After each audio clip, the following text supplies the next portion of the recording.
Fuel is John. How's it going, good? Tight.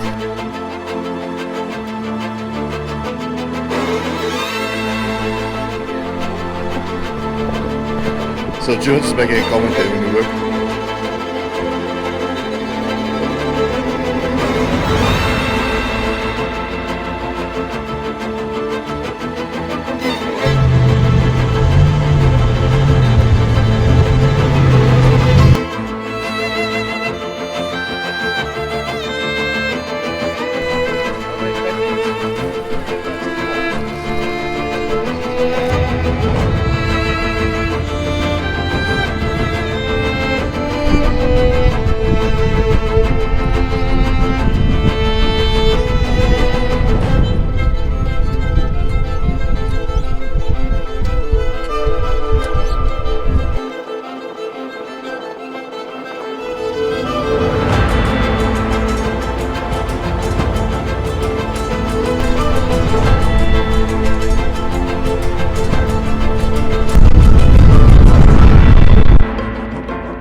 High quality chrome vanadium. It's a thing of beauty. Accuracy to 1 inch within 1 inch. Were you too concerned about the heat over there?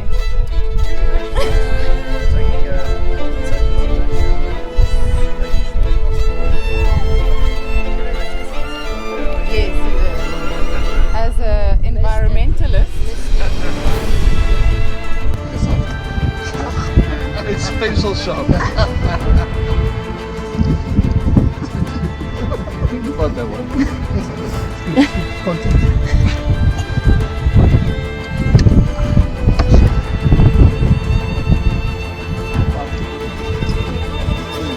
There goes my very much screwdriver.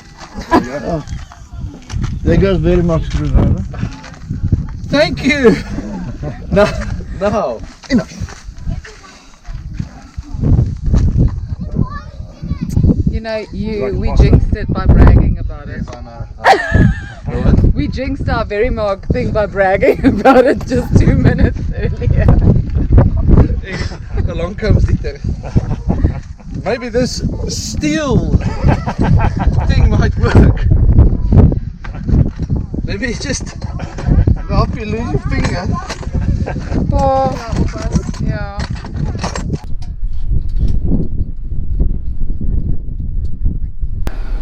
This has been a very eventful getaway for the group. I don't think once, okay, other than the Namibia trip, where we got stuck in the Oegap. Has been such an eventful trip. So we had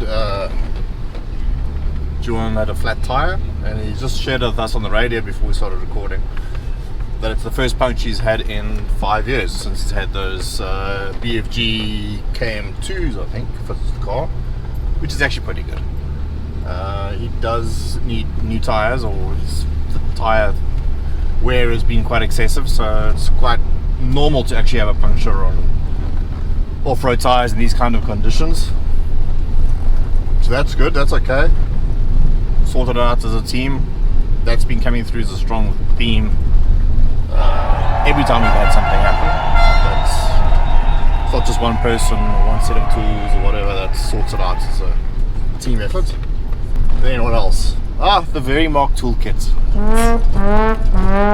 That thing has done so much good work over all the years, but today the one screwdriver gave up. It's done. It's done. It shattered in Juan's hand, which is actually quite dangerous because that shattered plastic.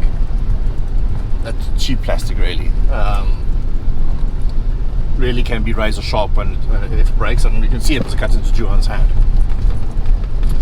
So yeah, always handy to have a good little toolkit under your car seats. You can use these kind of things. You don't need a massive toolkit. It also doesn't have to be incredibly expensive, but as you can see today, the cheaper it is, the less reliable it is. The quality is just not good.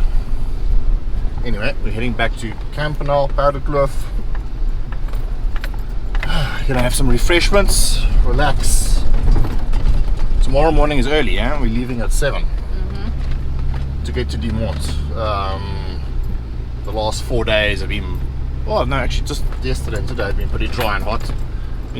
Now it's 36 degrees Celsius, it's 4 o'clock in the afternoon. Here on the Tankwa, it's hot and it's dry. It's far too bumpy. Yeah, far too bumpy. It's so dry yet your nose gets dry. Everybody here has got bloody noses when they blow them. That's not a swear word, it's literally the truth. Anyway, tomorrow off to Dumont.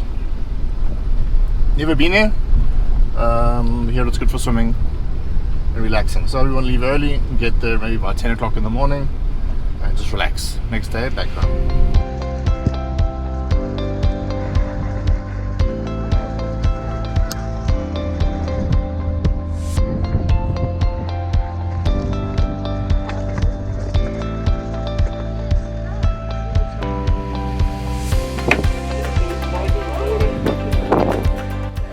So Dieter, what are you making?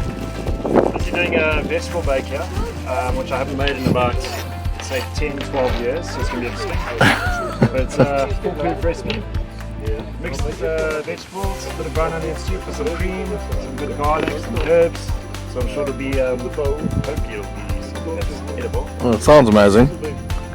Yeah, hopefully we've got enough gas cookers and fire to actually make this. Like 1 bag of wood and a bit of gas to make it happen. We'll make it happen. Girls? Brilliant helpers, yeah? I think it's pretty fun. Is it pretty fun? Yes. Are you cleaning out the peppers over there? Yep. Okay. Injury for you so far?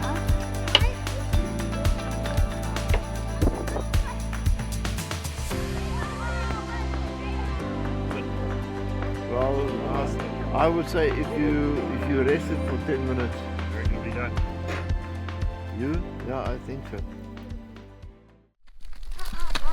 You girls having fun? I'm doing a very important job here of holding the door. Just so it doesn't slam. What will we do without you? Stop the battle within your soul. You know it's all in your head. Being sad doesn't make you smart. It seems your heart just needs a fresh start.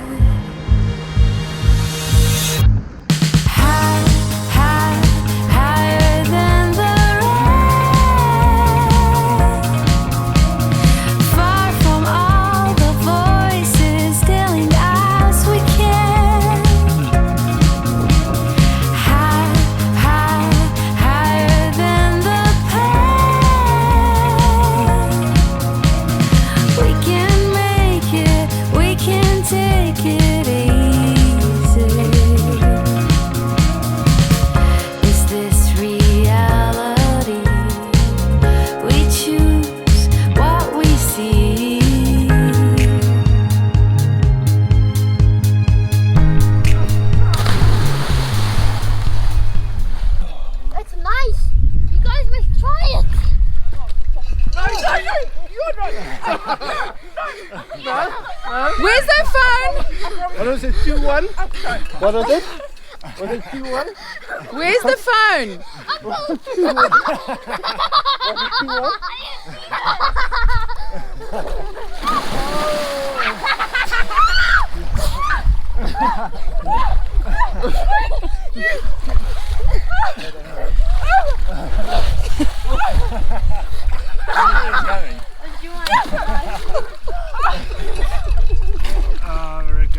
Think twice. Think twice.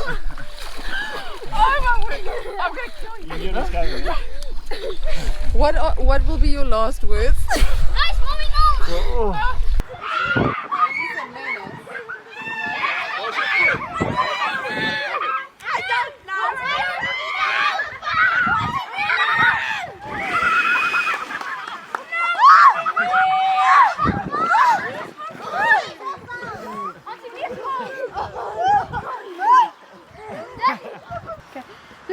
two.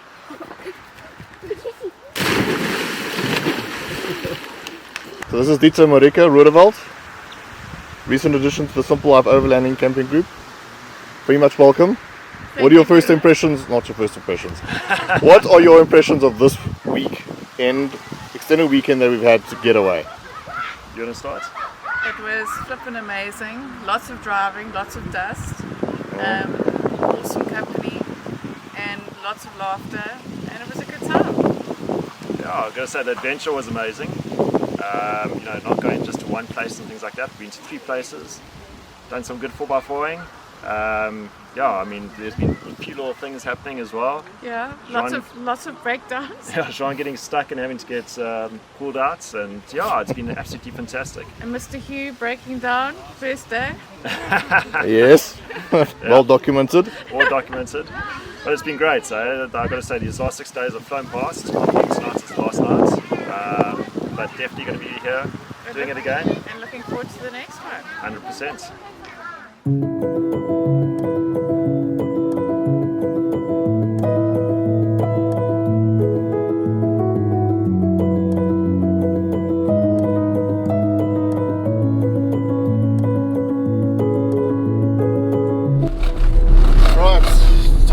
Now it's Tuesday, somewhere early October. I forgot what date it is, but that's kind of the point of camping, right? Ourselves, Opa and Oma, and the Roodewalds are in convoy, just leaving Dimont. We had a really good stay there. A little bit windy and chilly last night. Not too bad. At least they've got wood and ice. So we had cold drinks to drink and warm fire to cook our food and enjoy each other's company, except right by the river. Sound of frogs lulling us to sleep, and a really good night's rest. It's nicely grassed sites. This morning woke up to glass smooth river. Had an easy wake up, some coffee, tidied up, packed up, had a bit of a braai, cooked the leftover meats, finished all of that now, and now we're on our way. Right, so we heading towards a fence now, the gates, boundary gate, so time to stop filming, say goodbye, and you guys can join us on our next camp. Cheers. Yeah, so the gate closing was not the closing of the weekend, because of my incident at the start of the vacation where my fuel tank dropped out.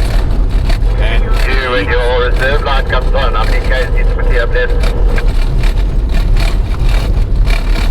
It's supposed to be 100, but in this car it's probably 50, so we'll see. I have no idea. This is very exciting times for me. Pushing it to the limit. Yeah, the thin red line. So as you can hear, we're in a situation now where my red light has come on. I've done 689 kilometers on my 220 liters of fuel, but Murphy's Law would have it that fuel that leaked out of my tank when the tank dropped off is probably the fuel that I would need to get to the filling station at Overland, which according to my GPS is 63 kilometers from here. This car on a good day does 30 liters to the 100. I'm driving heavily loaded. My tires are 1.8 in the back, 1.5 in the front, and I normally drive around on 3 bar of pressure. Yeah, let's see how this goes.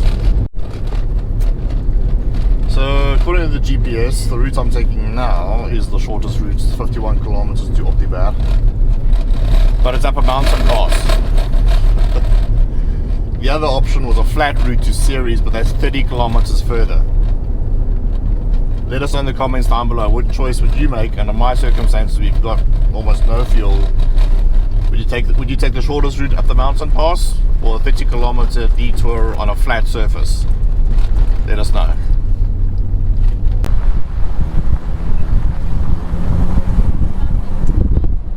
How do you feel hitting the tar? Whew. Right, 18 kilometers left. We had 54 when we turned off to climb that mountain pass. So I've got 18 k's left on the tar road, driving like a snail, 55 kilometers an hour or something. GPS says 57, so that wasn't a bad guess. We may just make it. We may just make it. Ja, het is een mooi pas geweest, maar het is nerverig. Ja, ik ben een reserve van voor dit nog. Ja. Sure. That looks good. Hey? Filled up the main tank at the back. It's 140 litre capacity full, and they've just filled it up. And take a look what they had to put in there. So I had just less than a litre left of capacity in that tank of mine, so I literally just made it. Alright, so I think it's a week and a half, maybe 2 weeks since we got back from the trip. The last bit of filming was was a bit of a drama trying to get fuel for the car and all the rest of it. It was exciting. So just been an update on my fuel tanks. So by the time I got home, I already received a message back from the fitment center. Took my car in, I think on the Wednesday or the Tuesday, I can't remember. It's like 2 or 3 days later. Took the tank out, sorted it, refitted it. Just made some adjustments to make it a little bit better. Put better nuts, bolts in, nylon nuts, nylon bolts, tighten them up a little bit more, made some adjustments, refitted the whole thing, all good. That's not where it ends. It never ends there, because in the process of fitting the auxiliary tank, they found that my main tank, because I have 2 tanks, the main tank, which I think is 148 litres or something like that, has a leak in it, a very small leak. We've even got some footage of that on the, and maybe we'll have it in this insert. So that's coming off tomorrow, and is going to be repaired and then refitted. So they say things happen in threes. I don't know what's next. The interesting thing about that, the fuel tank, and by the way, what's probably very important to mention is that all of this, I mean, you know, some people can go really like bossies or crazy about this and then blame, the fitment center should have done this, the fitment center, blah blah blah blah blah. That's yeah, maybe some fitment centers deserve that, but I don't think that is true in this case. Yes, a mistake was made, but if you do touring, things happen. They happen often, and they often happen because nobody did anything wrong. Just something happened, a stone goes through your windscreen or something like that, you know, or you get a flat tire. And sometimes things go wrong because someone didn't do the right thing. That also happens, but it's all about your attitude in terms of how you fix those things and how you resolve those things. My decision in life when it comes to this vehicle and the work I've done is I've worked primarily only with R&D and Brackenfell. The reason I've done that is because if anything goes wrong, there is no sort of finger pointing or that somebody else did this and they're not responsible for that. And because of that very simple rule, it makes it really easy to manage the relationship, because the accountability, this car's driving past, it's because the accountability for the quality of service and the product remains with one party. And as long as you nurture that relationship through thick and thin, then you will not be disappointed. And in this case, yes, I was incredibly frustrated and irritated, and yes, things maybe could have got a lot worse than what they did, but they didn't. I mean, like they say in Afrikaans, you can nie Bobby aan agter die berg gaan haal, but I mean, you just need to be realistic about these things. So their attitude and the way they've dealt with this has been fantastic. There's been no sort of trying to avoid responsibility, none of that stuff. It's all about how can we fix it, how can we help you, we're terribly sorry that it happened. And that's what matters. So to get back to the points, what was my point? So to get back to the point, I'm gonna get the tank repaired, the main tank repaired. But what is interesting, for the last, I think 2 or 3 years, I could never figure out why my car stank of petrol. Sometimes it wasn't all the time, and I tried to figure what was the pattern. Is it when I fill up completely, or was it when it's a very hot day? And because the leak in that tank is so tiny, I mean, you'll see it in the video, it is really small. Depending on the conditions, it doesn't leak. As an example, when it's really cold, then the metal has contracted, then it doesn't leak. When it's very warm, then it leaks a little bit, but not all the time.